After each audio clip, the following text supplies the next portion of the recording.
Hi everyone, and welcome back to our blog. I'm Kathy Schmidt, and I'm happy to be back with you answering another question from a seller about selling their home. Today's seller is wanting to know a little bit about multiple offers and backup offers. How does all that work? Well, it's pretty simple. First off, multiple offers is pretty exciting for the seller and for the seller's realtor, because as the realtor, we know that our client is going to just squeeze every penny out of the market, and nothing feels better than achieving that for them, for sure. With a multiple offer, what happens is all the realtors who have buyers who are interested are notified, and everyone knows how many offers are coming to the table. And in Edmonton, that's actually a requirement. So if there are 3 offers or 4 offers, every realtor knows to advise their buyer they're competing with another 3 offers.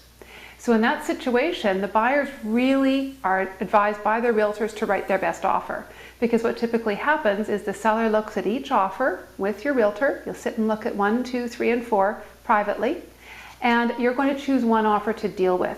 What that means is the buyer that maybe came in and thought, well, I can negotiate, they don't get a chance even necessarily to negotiate with you, because you're going to look at those 4 and say, gosh, I've got 4 really strong offers here. You know, one is at list, one's at a little bit below list, but it's cash. Maybe there's a couple of others that are lower. So buyers, realtors work very hard to help their buyers understand what scenario they're stepping into so they can make a really good decision. So normally what happens is everybody brings their best offer to the table.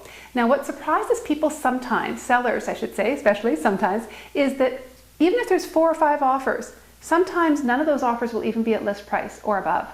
Why is that when there's competition? Because, well, simply put, maybe the house was priced just a little bit high, but it's still a really in-demand property.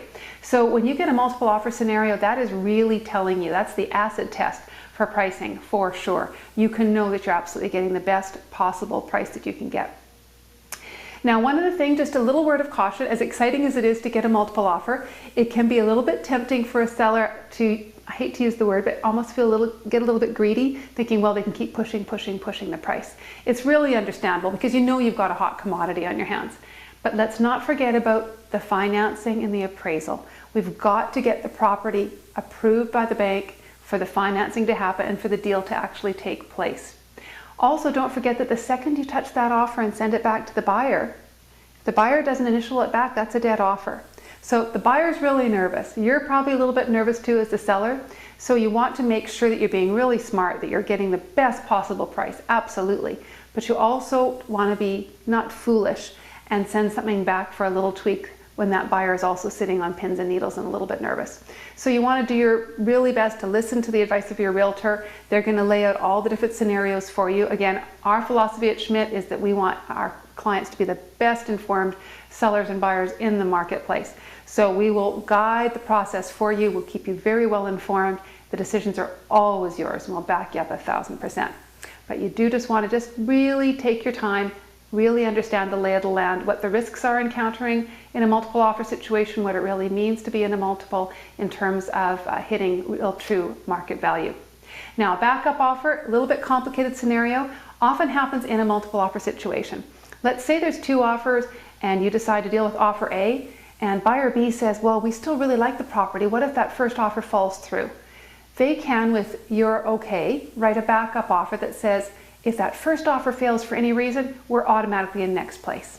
There's some very specific rules about how it all has to be handled, very legal, very proper, very important that you understand what your obligation is to that second offer, and that buyer understands that they are also obligated to you in some ways as well until that first offer either goes ahead or doesn't. But it is a very nice position to have a multiple offer, then sit with a backup offer as well. That's a seller who's feeling pretty darn good about the whole process. So we love it when that happens. Hope that answers a few of your questions about multiple offers and backups. Again, when we have a client in that situation, we spend quite a bit of time going through all the details so that you really have a good understanding, knowing what to expect and what's going to come next. So I hope this has been helpful for you, giving you a little bit of a fresh insight into that exciting scenario. Please do continue to send us your questions. learn@weselledmonton.com is the email to use. We'd love to hear from you.